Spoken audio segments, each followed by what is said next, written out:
Welcome to the Big World Made Small podcast for the adventure traveler. I'm thrilled you're here. My name is Jason Elkins, and in addition to being your host, I'm also a former U.S. Army paratrooper, third-generation commercial hot air balloon pilot, paramotor pilot, ex-Montana fly fishing guide, advanced open water scuba diver, and a full-time nomad that's visited more than 30 countries on 6 continents. As a seasoned adventure travel expert with a passion for creating and sharing meaningful experiences, I'm on a quest to impact the lives of adventure travelers, tour operators they rely on, and the communities that host them. Every week, I bring you exclusive interviews with fascinating adventure tourism experts who have agreed to share their personal stories, favorite destinations, and some invaluable travel insights they've picked up along the way. We'll enjoy a casual conversation, create some connections, and likely share some laughs. It's my hope that by the end of each episode, this big world will feel just a bit smaller. Let's get started, shall we? Welcome back, everybody, to another episode of the Big World Made Small podcast for the adventure traveler. So excited to have each and every one of you back here today, and also very excited to have a wonderful guest. We've got Justin Wateridge. Justin is the managing director for Steps Travel. Justin, welcome to the show. Good to have you here. Hi, Jason. Thank you very much for having me here. It's a pleasure. It's going to be a lot of fun. We spoke, it was only a week or two ago, and chatted a little bit about kind of what you're doing in the world. And I thought, man, we just need to come back and record the conversation and share it with other people. So Justin, we're definitely going to dig into your background, childhood traumas, stuff like that, figure out what got you doing this crazy stuff. But before we do that, let's give our listeners a quick idea of what is, for those that haven't heard of it, what is Steps Travel? What are you guys doing? So Steps Travel is a specialist tour operator that was founded in 1989. As the Soviet Union was beginning to disintegrate and first went into sort of Mongolia, what are now the Stans, and hence the name was originally Steps East. And then it bought a small safari company, it set up Destination South America and Discovery Initiatives that was travel that supports conservation. And we move on sort of 30 odd years to where we are today. We're a specialist tour operator, mainly FIT, so tailor-made tours. We do some fixed departures that are expert-led. Most of our clients are from either the UK, US, or English-speaking Europeans. And we take them to 90 destinations around the world, and we have a team who really, really know their stuff. Our business is predicated on their expertise and their service.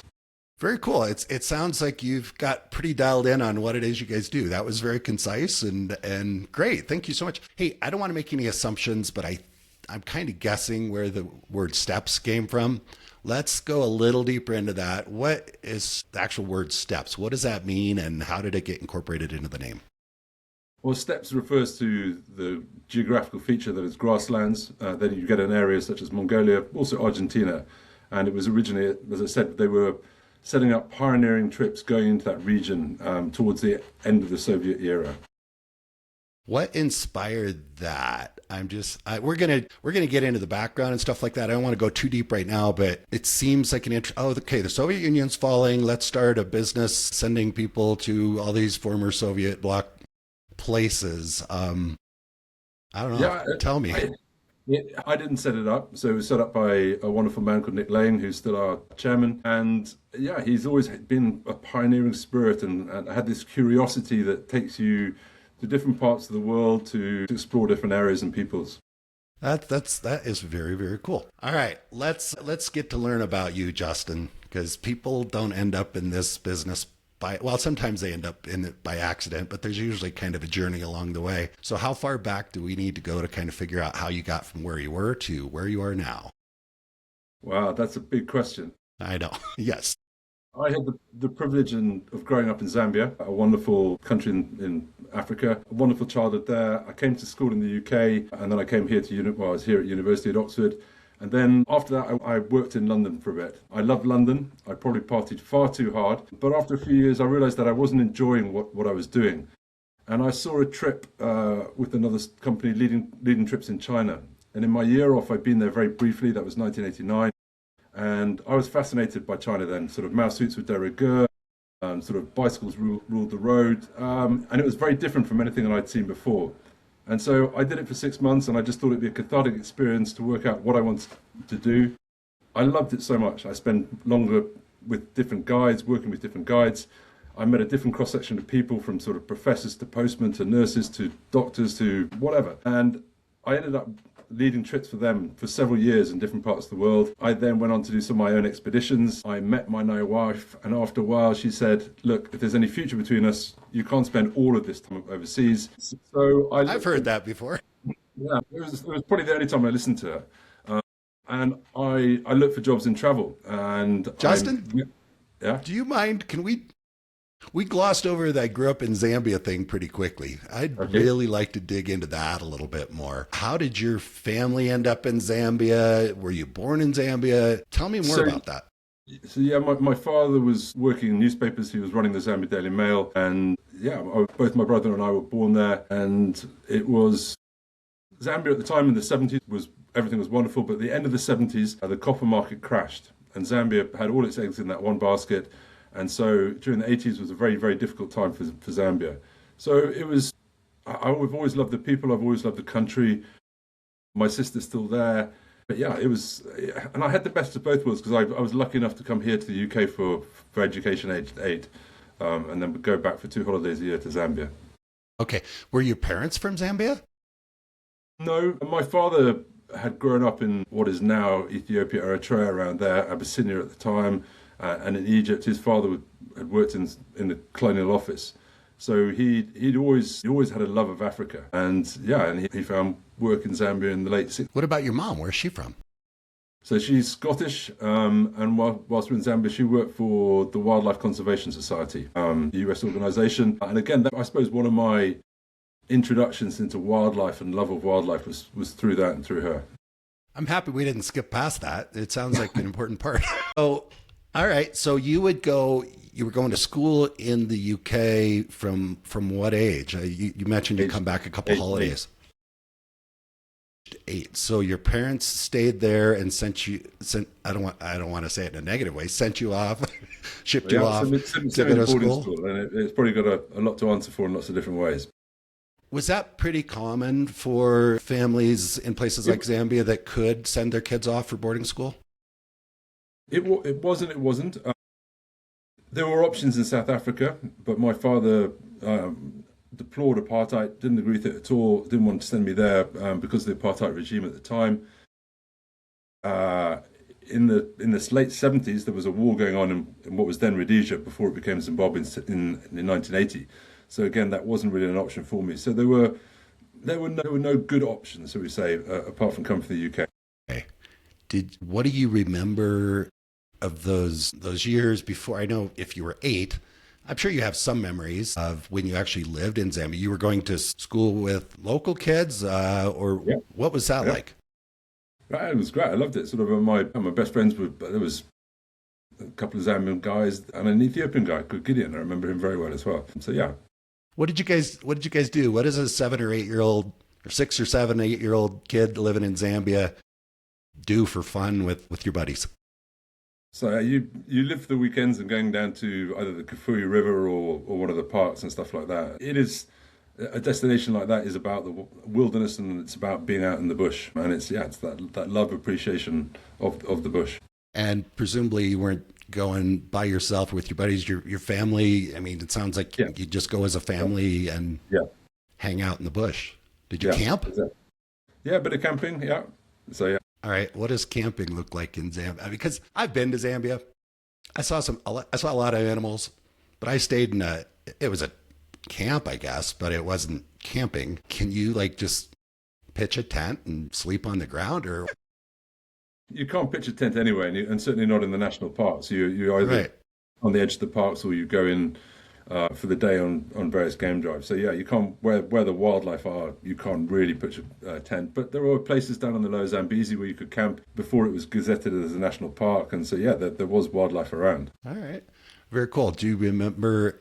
Obviously, you were interested. It sounds like in the wildlife.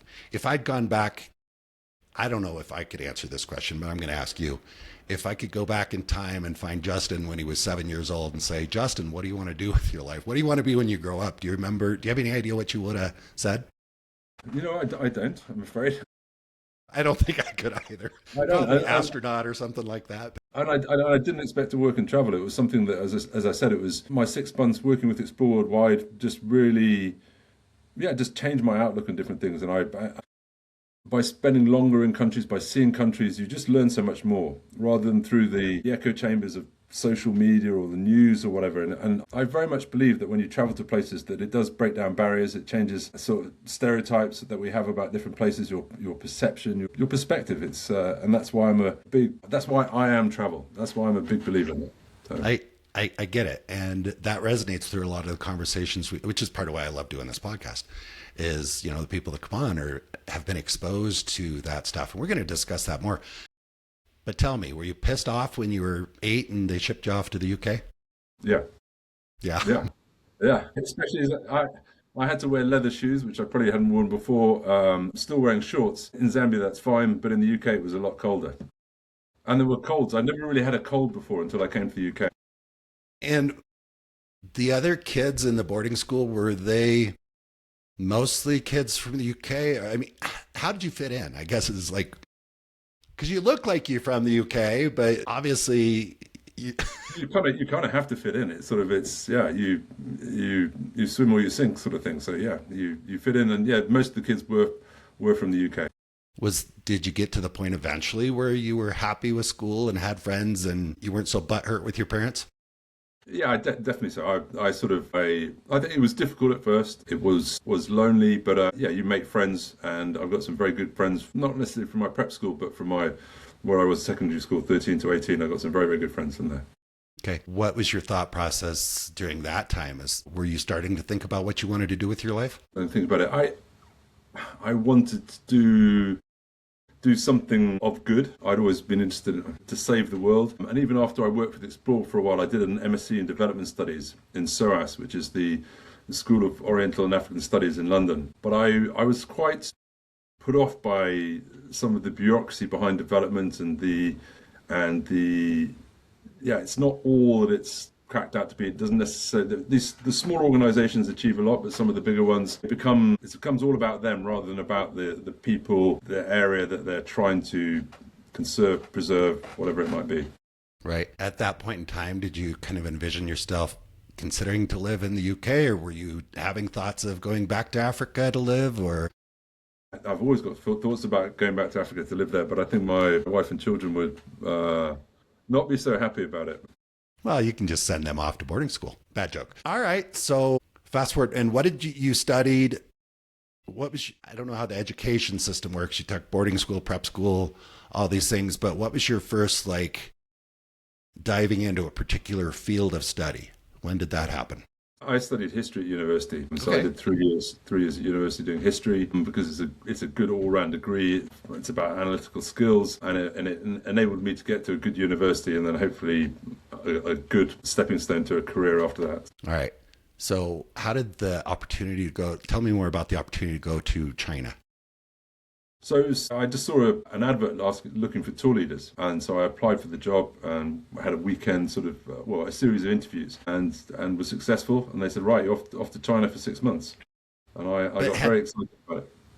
Were you intentionally looking for opportunities in tourism, or was it literally it just kind of came across your desk? Oh, that sounds interesting. What was going on? Exactly. It sort of came across my desk. It looked really interesting. And as I said, I'd been there very briefly for a few weeks before, back in about 5-6 years previously in 1989. And I was just so fascinated by China that I was just interested in the opportunity to go back there. And I was lucky that I did, because it was a time that was changing so fast. I think when I went first in 95, there were a lot of cars.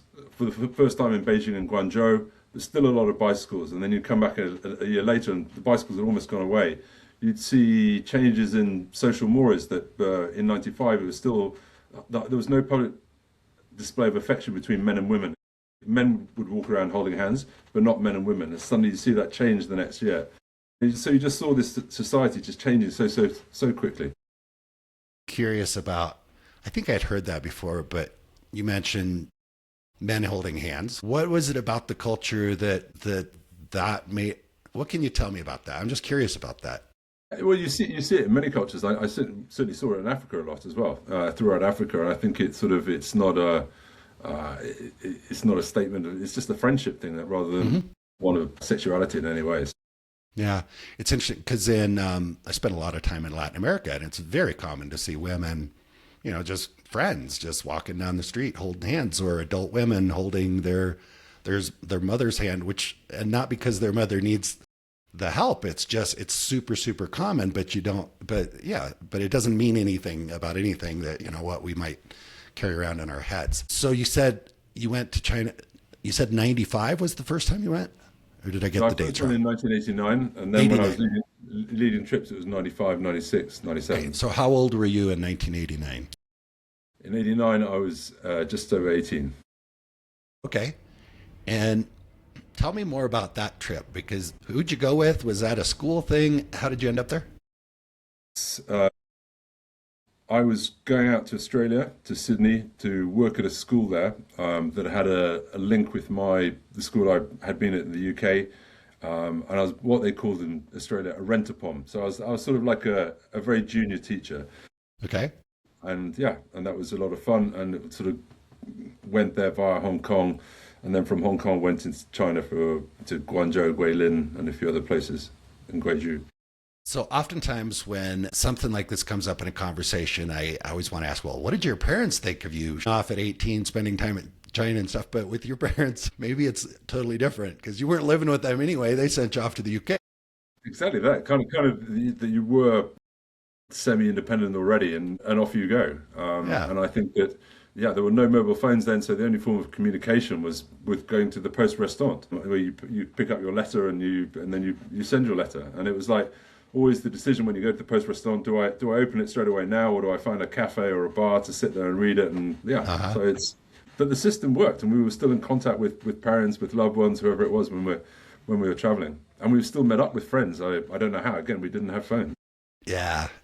And a lot changed. You mentioned a lot changed in China, but just a lot changed in the world between 1989 and 1995. Because I remember I graduated high school, 91, and I went off to college, and there was this guy, an older guy, talking about, there's this electronic way of sending mail to each other, and a lot of the universities are using this. And I thought he was crazy. I was like, yeah, whatever. That sounds ridiculous.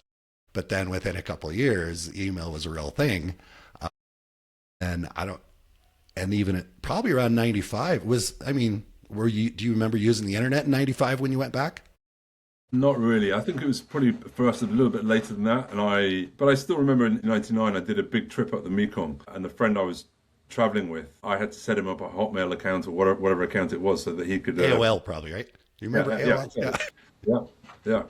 So you have to find a little computer store, whatever, and send off your emails. An internet cafe, exactly that. Internet cafes, yeah. I remember that. And I had done a little bit of traveling before all that technology, and it was just different. And it's almost so easy now. But that's a whole other conversation. I mean, everybody's got this phone and a map in their pocket. And for those of our listeners that are listening and not watching this, you're sitting in front of a big map right behind you. And I don't know. I'm just curious. The conversation around maps has come up a lot. Maybe it's because I bring it up like I'm bringing up right now. Did maps play? Were you interested in maps? I don't know. It's a weird question, but I see you sit in front of a map now. Was that something that you were into when you were young?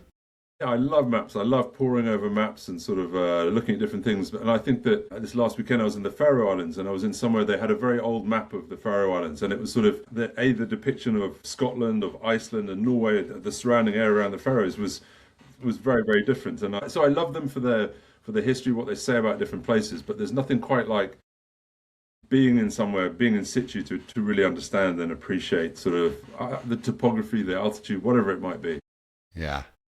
Yeah. I wonder if we were having this conversation, if our kids were having this conversation 20 years from now, if they'd even talk about maps, if that would even be, something that's on their radar, because, go ahead. We use maps. You mentioned the phone, and everything's on the phone. So yes, we follow blindly sort of the Google Maps or whatever maps we use on our phone and take us from A to B. Again, last year I was in the Baltics and I was driving around there. And so Google Maps took me from A to B to C to wherever, and it was really, really easy. But then you go to somewhere like Venice, and you can almost do the same in Venice. Yet that almost detracts from being in Venice, because half of the charm of Venice is wandering around that little side street or going off beat or getting lost. Yeah, and then you find those little places rather than just going straight there. So maybe it says something about people's personalities, but I travel a lot. I'm in I'm in Bogota right now. And when you see people, not necessarily tourists, just local people, even they're just walking, following a map. They've got the phone in their hand, just follow the little blue line. And you almost want to ask them, like, okay, so when you finally get to your destination, what did you see? They saw a blue line the whole way. And I'm so much more likely to kind of like, because I can hold my phone and it kind of points which way I'm facing. And I say, okay, it's roughly that way.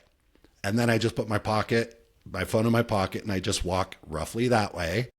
And every intersection, I'm like, okay, should I go left or right? And whichever way just looks more interesting is generally the way I'm going to go.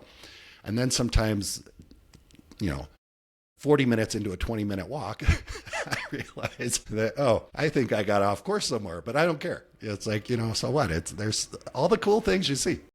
I think that's exactly right. That it's sort of, you have those serendipitous moments, you find things, you discover things, and you're also seeing it through your eyes rather than through Google's. I think that too many people they also listen to what Google tells them about a site or building or a place, and it's like, no, you should ask a local person about that, because he or she will tell you far more, or they'll tell you their own story rather than just a litany of facts about it. Yeah. A couple of years ago, I was traveling from El Salvador to Nicaragua across the Bay of Honduras. And whilst I've been in El Salvador, I hadn't seen many other sort of foreign travelers at all.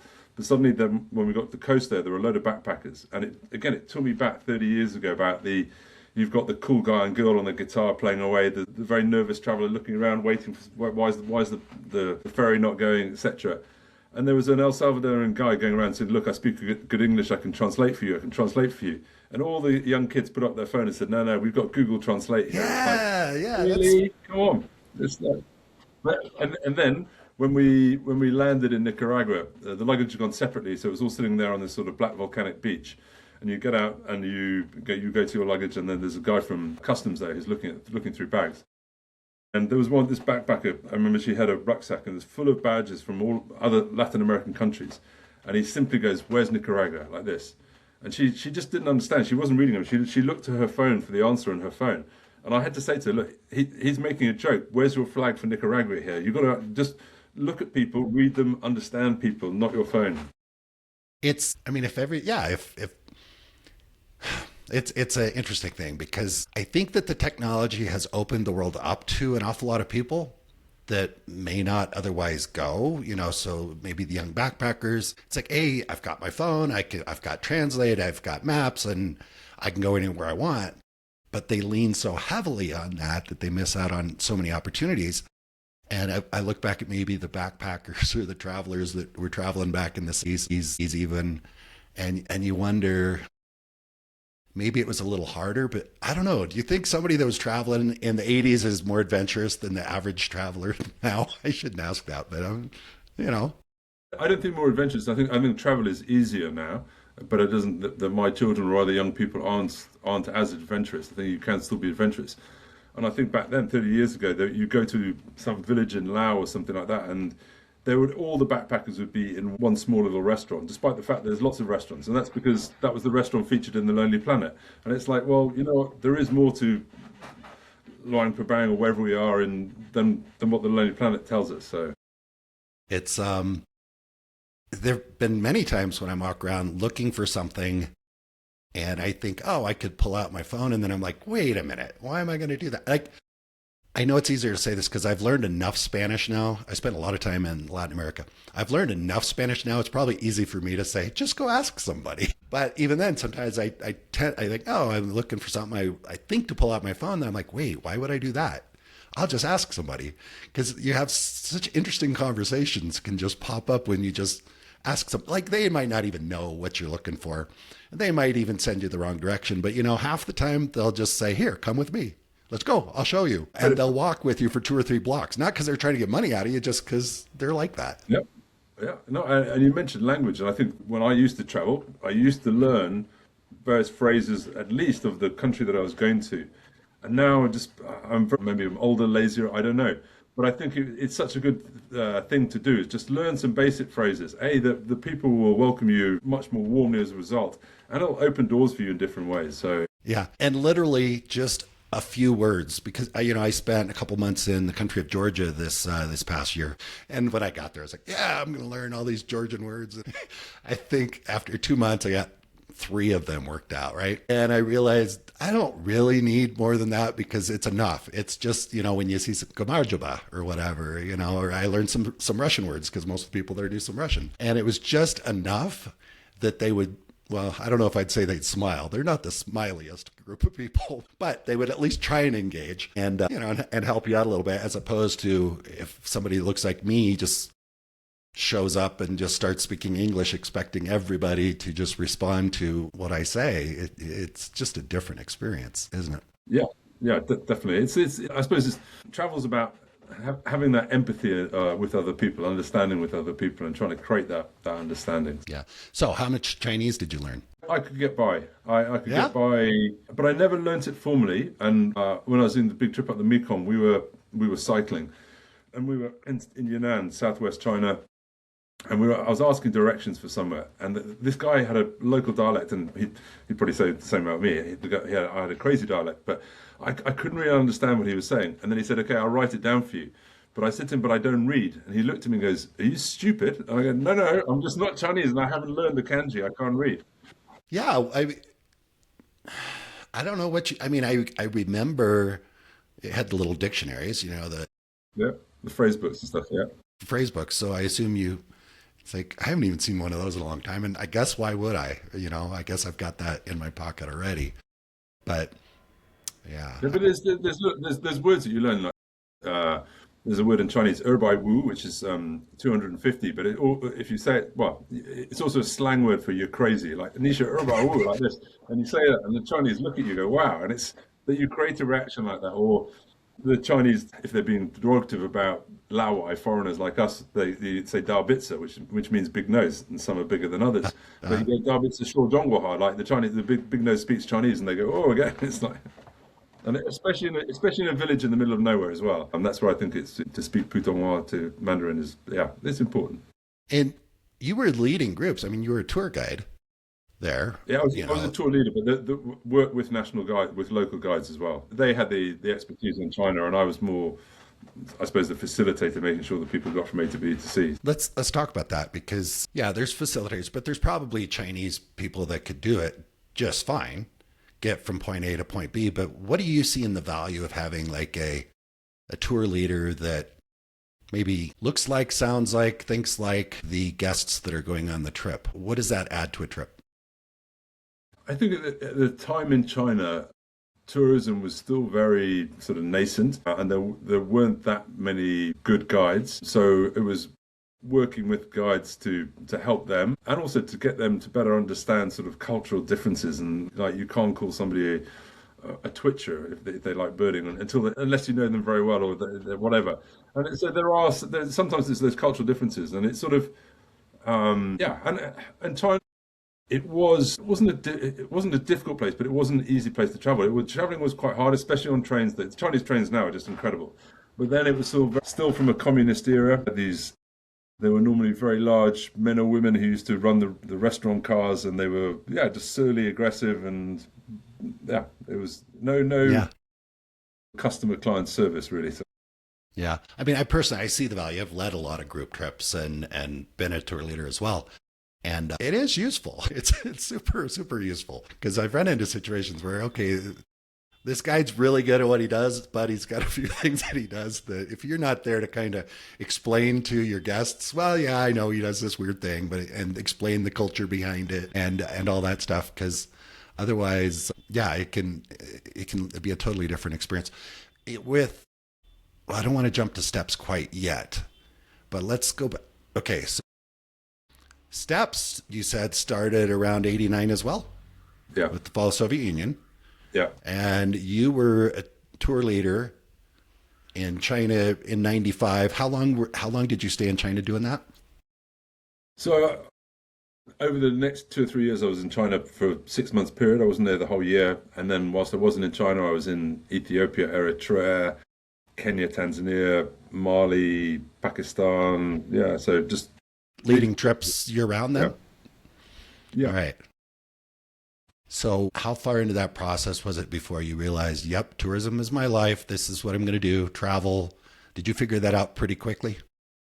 I did, but I also realized that tour leading is it's great. You meet wonderful people, but it's very difficult to make a living out of it. And so that's why I did a couple of my own expeditions to try and sort of, I don't know, just do something a little bit differently within travel. Yeah. So one of them was following the Mekong from its mouth in Vietnam to its source in Tibet. So 5 months traveling the Mekong. Did you do that kind of on your own, or were with clients, or what was that? Just with one friend. Wow. What was probably a lot of big takeaways. Share a few big takeaways of that trip. Yeah, I think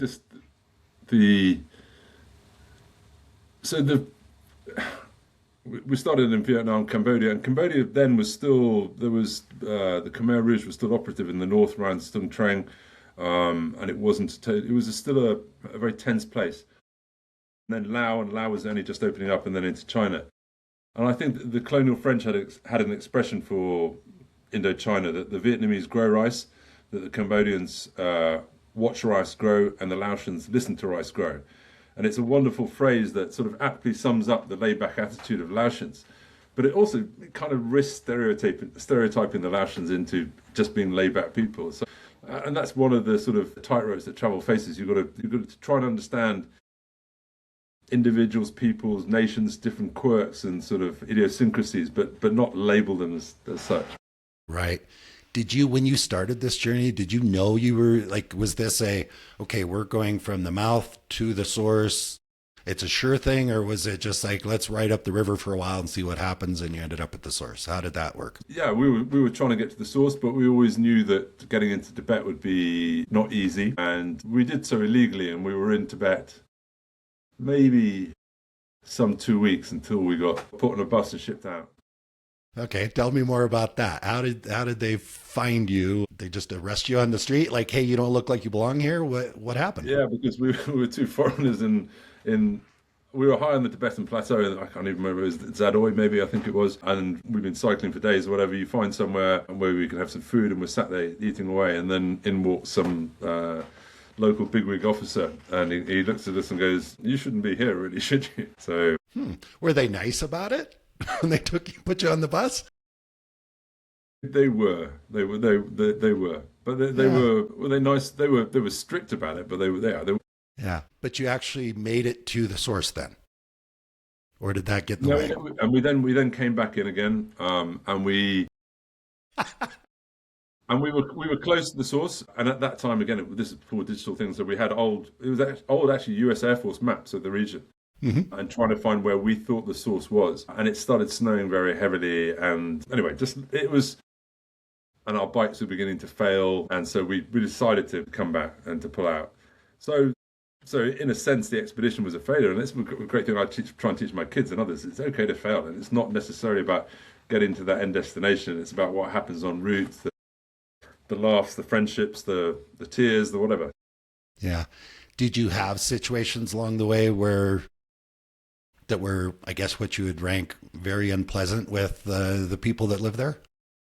No, not at all. I think that in all my travels, I've always been just very taken by the kindness of strangers, the generosity that you have, the hospitality you have, and I think that's my overriding thing. I've sometimes done talks to schools, and I'm often asked a sort of similarish question, sort of like, "Have you anybody ever harmed you?" And I said, "Yeah, I've been mugged," and they all stood up and looked, and I said, "Yeah, it was in London." Yeah, yeah, it's. I think that people that haven't had and that's a big part of why I'm doing this podcast. That's, we talk about let's go do things. Let's get out there. Let's connect with people. Let's make this world feel smaller by creating connections. I actually started the podcast when I was in my first trip to Asia, because it had always seemed so far away. I'd traveled a lot, but I hadn't been to Asia because it seemed so far away. And what I realized was once I got there, it's a long plane flight, but it wasn't that far away in a sense. They're still people, Yeah, obviously culturally very different, but they're still people. We're closer than we're different, I think. I think that's so true. I think that it was years ago, I was in Sudan. I was on a ferry up in the north, and when a man found out that I was British, he didn't get aggressive, but he was accosting me about the Iraq war. And I had to explain to him, I said, "Look, okay, I might have been British, but I didn't vote for the then government. And then I also marched in London against the war. And so don't judge me because of my government." And I think people around the world are the same. They don't want to judge you because of their government. And I think that when we travel, we realize that despite the differences of either location, religion, dress, geography, what it is, that we want for the same things. That we want stability, that we want education for our kids, that we care about the same things, friends and family, and we laugh about the same things. That laughter is such an important part. Yeah. I was on that trip that I actually was in Asia, and I remember I stayed at a hostel in Kuala Lumpur, and we were up on the top. They had a big patio thing up on the top of this big building, and I was the oldest, I'm the older digital nomad, but there's this group of probably 15 people. Every single one of them was from a different country. And we're sitting around in a ring of chairs, just like you would at a college party, in London or whatever. But it's like you've got the guy from Saudi Arabia right here. You've got the guy from Singapore, the woman from Ireland, and then there's me from the US. And we were all so friendly. And it was just like the guy from Saudi was up dancing. He wasn't drinking, but he was up dancing with us. And, he stepped away for a moment to go do his prayer, came right back in. And it was just such a fun experience. And, and it's like, it didn't really matter where any of us were from. And I enjoy that because, I'm from the US. So talk about people maybe judging, me on the country I come from or the politics or whatever's going on in the world. But I hardly ever run into that. I mean, not, and there's so many people that won't leave the US because they're afraid that if they go somewhere, they're going to be treated poorly or they're going to be, all these things are going to happen because they're from the US. And I haven't seen that. I've never seen that. I think the media prey on it. The media give us these negative stories. I don't know if you're lucky enough to travel or to have traveled to Iran. Maybe not now, but the people are just so wonderfully friendly. I remember this guy coming in and said, "Look, do you want a cup of coffee?" And he says, "No, I don't want to buy anything." He said, "No, just come and just have a cup of coffee." And we just sat there, we chatted, and he had links to England, the UK, in different ways, and it was just a fascinating hour, just chatting away with him. Yeah. It's those small little people moments. Yeah, that if you're not going out and having those moments, you don't get it. You're just living through the lens of whatever the news wants to put in front of you. When I was in Georgia on this last trip, I went out, did a day tour thing, and there was a couple from Iran.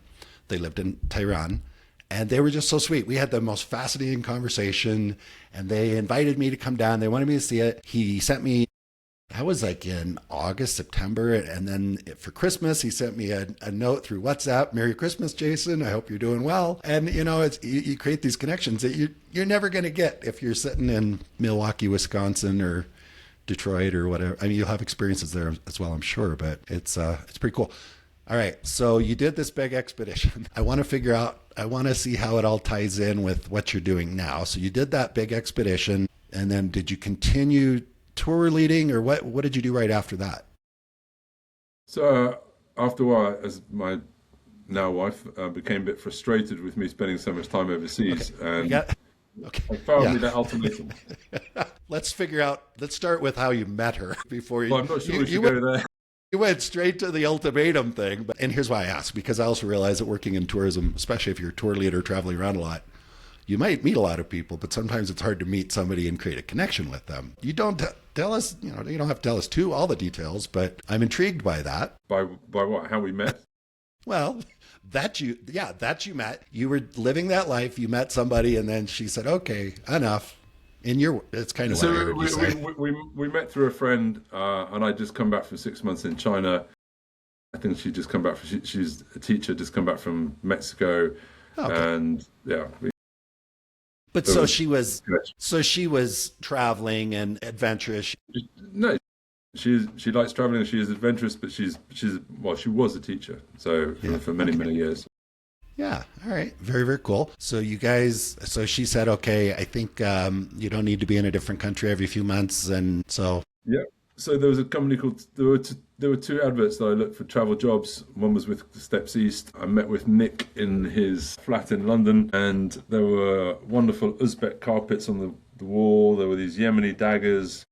And I thought, you know what, if I can't be Peter Pan, I'll work for Peter Pan. All right. Definitely. And Nick has that curiosity for travel, similar to me, a love of people and places, and there was a big connection through. Is he already running tours? Because you mentioned he started Steps East, because around the time of the fall of the Soviet Union.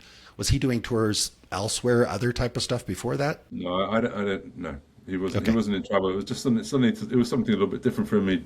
Maybe the opportunity, the curiosity to see what it was like. So what was your first role in the company?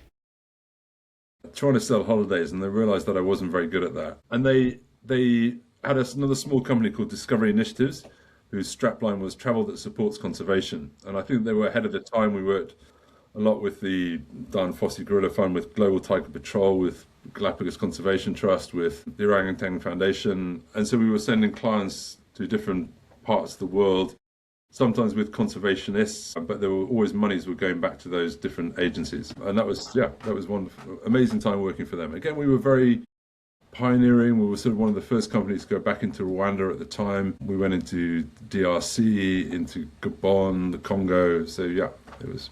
All right. So what was it about? You said you didn't really enjoy or weren't good at the sales part. So what was the hard part for you when it comes to that? That I told people how it was, really, that I wasn't there embellishing different places or whatever. It's sort of, I don't know, I'm a doer rather than a talker, I think, so. Yeah. All right. Fair enough. So how did that role work out for you, and what was the next role? So it was quite short, but then they wanted me to go and run the Discovery Initiatives, which was very small, but to help them sort of grow and help them set up different trips and tours and ideas and stuff. So yeah, and that was, it was like being in a small travel startup. That was a lot of fun. Okay, so like product development, operations type of stuff, how would you describe what you're doing? Yeah, that kind of stuff. So we set up new trips to go and swim with orcas in the fjords in Norway, to into Central African Republic, to Zanga to see the forest elephant there. It was just, that was a time of looking at maps and going, okay, let's find out what's there, or what species is over there. What can we do with that? And that was it was just wonderful. And presumably you were still traveling, maybe not to the same level you were when you were a tour leader. But did this new lifestyle work better for you and your family? Yeah, well, it did, because we're all still together. There you go. Congratulations. That's very cool. You have to go and research different areas. So there was sort of recce trips and research trips where you go off and sometimes it's quite hard, especially if you're in the first sort of wave of people, operators going through into an area. So I remember going to Yemen back in 2005, to Socotra in Yemen. And that was very difficult then. I think that obviously now is not the time to go to Socotra, but early this year, Socotra was beginning to change. There were sort of more hotels being built. Say the name of the place again. Socotra. It's an island off the coast of Yemen in the Red Sea. It has a large amount of endemism, so endemic. So there's 210 bird species there, 9 of which are endemic, so only found on that island. There are 900 plant species, of which 300 plants that are found nowhere else in the world. One of which is called the dragon blood tree. Do you have a favorite? I don't want to ask you your favorite place in the world. You can tell me if you want, but it's a tough question that I have sometimes. I don't know if you like that question, but I am curious, like the type of trip. If you, maybe I'll ask you this way. If you had to go back to trip leading, what kind of trips, maybe by region or whatever, but what kind of trips would you most want to do? Pioneering trips where you're going to somewhere new, I like breaking ground in different places. For me, it's not about the property I stay in. I think some camps in Africa have become so, the actual tents, they've become so big that if there was a hippo outside my tent, I wouldn't know. I'm so far away from it, and I don't like that. I think that I like places without walls that are raw. So when you hear the roar of the lion, it's far more visceral. So I like that's what I'm about. It's not about hardship necessarily. It's not that. But it's not about the feathers and the pillow or the paint scheme on the walls. That's not about it for me. So what I hear you saying is, if you had choice between running an interesting trip, but running the same trip week after week after week after week, or doing a different trip every time. It sounds like you're the type, yeah, no, I don't want to do the same thing over and over. Am I picking up on that? I think that's very observant of you. Well, it's basically what you said. I'm pretty I, observant. I like difference. I like difference. Yeah, but there are places that I like to go back to, and there are places that I haven't been to for a while that I definitely want to go back to. I think Pakistan is one of them. I was there last year, but back in the 90s, I was in the Northwest Frontier province in Pakistan. So that's still one of my favourite places that I've been to, just because the scenery is so epic, the people are so wonderful. They're Ishmaeli. They're very, very relaxed, very hospitable, generous people. And I've got a very maybe idyllic sort of halcyonic image of that. And I'm sure it's different now, but it was then. It was wonderful. Yeah, very cool. Is it challenging because at Steps, you have tour leaders working for you? You mentioned you do mostly FITs, kind of that custom stuff. Are you doing lead trips as well? So we do have some expert-led trips, yes. They're normally, I don't know, historian, broadcaster, not necessarily archaeologist, but if they've got expertise on sort of weaving of the culture or textiles or whatever. So they normally have some expertise that he or she brings to the trip. And then they also have local guides who know Tbilisi or Kazbegi, wherever it might be in Georgia. So. Right. So if you had somebody that was a historian or, I don't know, somebody with a following, I'm just going to say somebody with a following that has an audience. Photographer, yeah. Perfect example that you guys knew, or they reached out to you and said, hey, I'd love to start leading some trips, but I don't want to handle the marketing. I don't want to handle the operations. I've got an audience. I'm happy to put the trip in front of them, but I want you guys to handle all the stuff and set it up. It sounds like you do that type of stuff, right? We definitely do that, yeah. The nuts and bolts and the insurance and all of that, yes. Yeah, because over the years, I've dealt with that a lot, where you've got people that just aspire to lead trips. They don't necessarily want to get a job leading trips. They've got people that, I worked in the fly fishing business. It was fly fishing travel. So there were a lot of people that owned fly shops, or they were local guides that did really well with their business, and they wanted to go to Patagonia in what is our winter in the north. They want to go to Patagonia, take a group of people with them, but they didn't necessarily want to do all the work and the logistics and manage all that stuff. So we would set up a lot of trips for them, which is right. And I just wanted to share. I want to share that because anybody that's listening to this that's in a similar situation ought to reach out to you guys.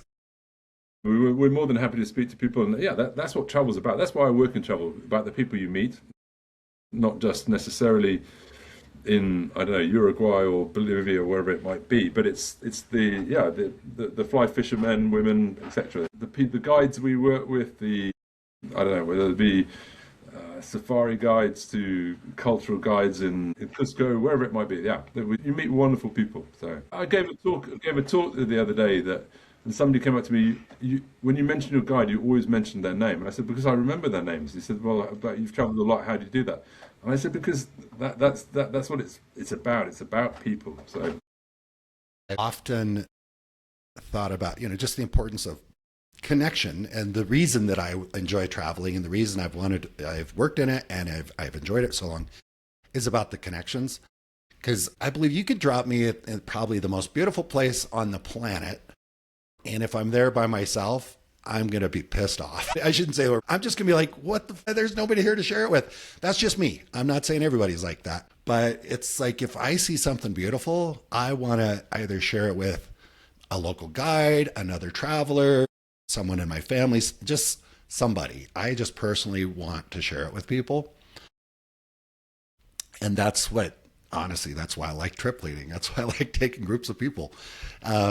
Because I'm sharing it with them and I'm sharing it with the guides. And it's just such an important thing that I don't know. What about you? Are you able to enjoy stuff by yourself? I do, but I think you're right. I think that shared experience is much stronger. And even whether it's somebody else uses a different word to describe something, or so I'm happy either way. But yeah, traveling with either friends, family, I will normally always travel with the guide. Again, back to that point that he or she will then give me an insight or open a door or whatever that I'm not going to be able to find on my phone or on the internet or whatever. I remember I met this young lady in Bali. I was out on one of my walkabouts, just generally walking the direction I thought I should. And there was this little gathering of street vendors, and there was this young woman there ordering some food, and I had no idea what the food was there. And she spoke a little English, so I was asking her, like, what are you eating? And tell me what this is and help me order some food. So she helped me and described what everything was. And I ended up basically getting the same thing she was eating, which of course, because that's what was good. And she wanted pictures. We took pictures, and then I bought her dinner, and she said, "Oh, you don't have to." I said, "No, it's for guiding me. You're my guide. You should be a guide." And she just grinned ear to ear. And it was just having that, whether it's an official guide that you're paying or just creating those moments with people, just asking them to help you and explain things to you is so much fun for me. Yeah. I just, because I mean, I could probably now with AI, I could probably pull out my phone, take a picture of the food cart. ChatGPT would tell me what's on the food cart, what I should order, what it's called. But oh my gosh, how boring would that be? Anyway, so what else do you want to share with our listeners about steps, exciting new thing, the next steps that you're going to take? Just kidding. That's bad. I think that there's a lot of information out there on the internet on AI, but it still doesn't stand up against the expertise that the team have here in terms of their knowledge and also working out. And they'll also tell you what they're not order takers. They're there to listen to what clients want and what clients think they want, and certainly where they want to go. But they're not order takers, and we'll come back and certainly say, no, I think you should think about this or that or so. I love that. What does the process look like for you guys? If I go on your website and I think, oh, I want to take a trip, it sounds like it's much more of a consultative type of approach. So go ahead. It definitely is. So yes, you can make an inquiry through the website if you want, but we will definitely want to speak to you on the phone. We won't do everything through email or whatever. We want to speak to somebody, and we really want to understand what they want out of their trip. It's not just going there to sort of tick off different sites. It's like, how can we add value for you? And that's what we do. And if it's a bigger trip, we would try and meet with somebody as well. Again, it's so much easier when you meet face to face. We can't do it with all of our clients, but when we do, I don't know, you pick up little things that you might not have done on a Zoom call or whatever. It's sort of they're I don't know, 6'5" or something rather than 5'5", whatever it might be. Yeah, you're absolutely right. And the Zoom call or the video call thing has become easier. People are more likely, to have access to that. They kind of have done it. But I also know with technology too, some people are less and less likely to want to have direct contact. I mean, I suspect there's some people that connect with you guys. Oh, I'm really busy. Can we just do this by email? I don't really have time to do a call and all that stuff. Have you seen more resistance or less resistance to jumping on a call in the last few years? I think possibly less. I think that people understand the value of it, and especially now that where the various AI devices, whatever it is, will record the conversation and then give you a transcript of it and say, right, that's cool. Yeah. These are the key 5 things that I took out from my conversation with you. Do you agree that you only want rooms with I don't know, white walls or whatever it might be? So So I think that the clients like it, and also I think that they, in a world that's increasingly automated in different ways, that you're actually speaking to somebody rather than to an AI generated whatever. And I think that also, they also realize that the team are not speaking, they're not reading from a brochure or from a screen. They know the stuff, and so it's coming from here, from the heart. And that also that they're not all, we're all individuals here. We're not sort of, there's not sort of one sort of cookie cutter travel consultant. They all have their little idiosyncrasies, whatever, and that's why we're in travel. That's why clients come to them, because they're a little bit quirky and different.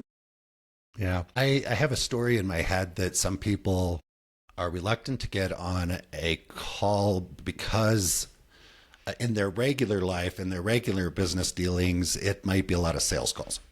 Right. So let's say they're a CEO of a company, and they're used to getting people reaching out to, hey, let's get on a call, discuss your website. Hey, let's get on a call to discuss new light bulbs for your buildings or whatever. So they've got this kind of knee-jerk reaction of, oh, I don't want to get on a call. Sales call. And then they decide they want to go to Africa, and maybe they need to kind of shift gears for a minute and say, no, wait a minute. This is one of those situations where I do want to get on a call, because it's not you guys necessarily trying to quote unquote sell them anything. It's trying to create a good, memorable experience that works for them. Do you think that's just a story in my head, or do you think that does happen a little bit? I think that there are some who probably are, because they do it all the time for work, don't want to get on a call, but then it's up to Alona or Chris, whoever it might be upstairs, who, again, through their personality, look, I think it'll be worth our while doing this. And as soon as they get on the call, it's not a sales pitch. They're not saying... Yeah. They're wanting to... It's a two-way thing. They're wanting to find out about the client, about what makes them tick, and then the clients get it. And then Will you flat out refuse to book somebody that won't get on a call? No, if they've got a lot of money, no. Okay.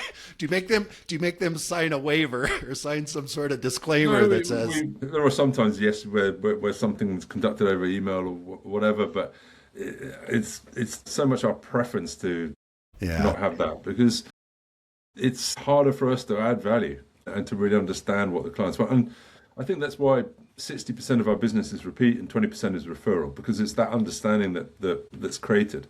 And it's not an automated sort of transaction. It's about personality. I love it. And I would go as far as to say, in my experiences anyway, if somebody just absolutely, nope, I don't need to get on a call. I know what I'm doing. This is what I want. Just set it up for me. I would think that person is the one most likely to give you the slightly lower review than what you like. If your average is 5-star reviews and you get the 3-star review, if I'd recently dealt with maybe 10 groups and one of those groups said, no, I don't want to get on a call, whatever. And then a month later, something pops in and says, oh, you got a 3-star review. If I had to guess which one it would be, I would say it's probably the one that wouldn't get on a call with me. I don't know. What do you think? I think there's something in that. I think that also that they'd be the one who say, well, I don't like Hotel A. And it's, well, hang on, we told you to go for the Hotel B, but you wanted Hotel A and you wouldn't listen. So.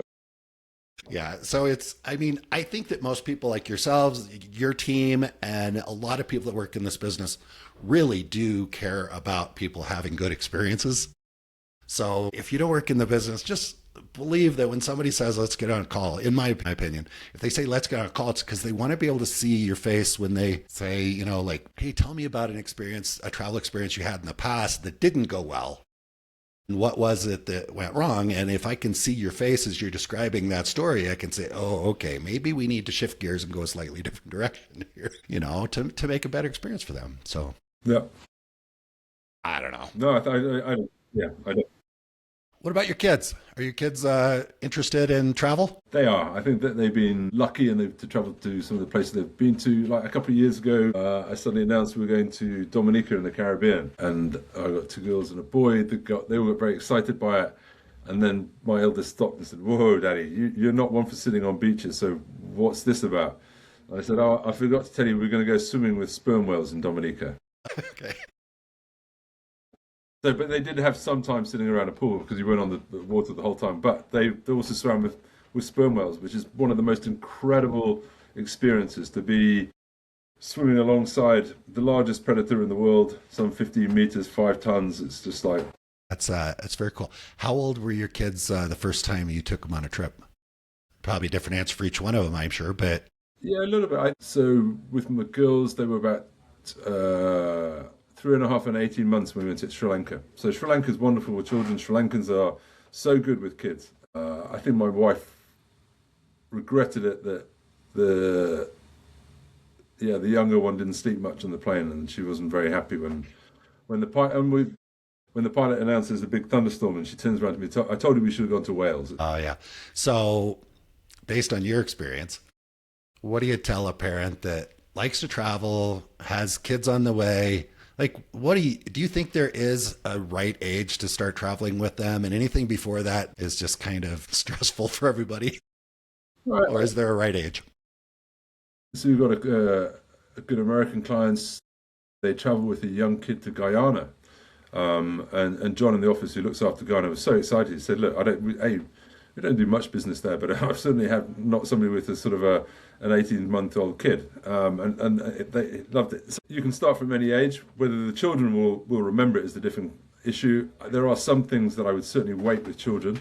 Certainly if you're going to go into safari, I wouldn't do it much before 12 because they haven't necessarily got the patience just to sit and wait and watch, and their attention span's not long enough to be able to perhaps appreciate the wildlife or wait for the wildlife around them. So there are some things like that.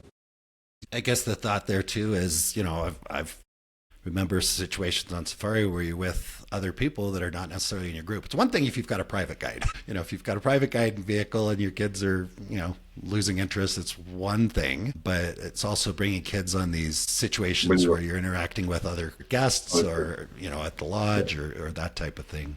I'm sure plays into it. Do you guys, do you do many family trips with young kids?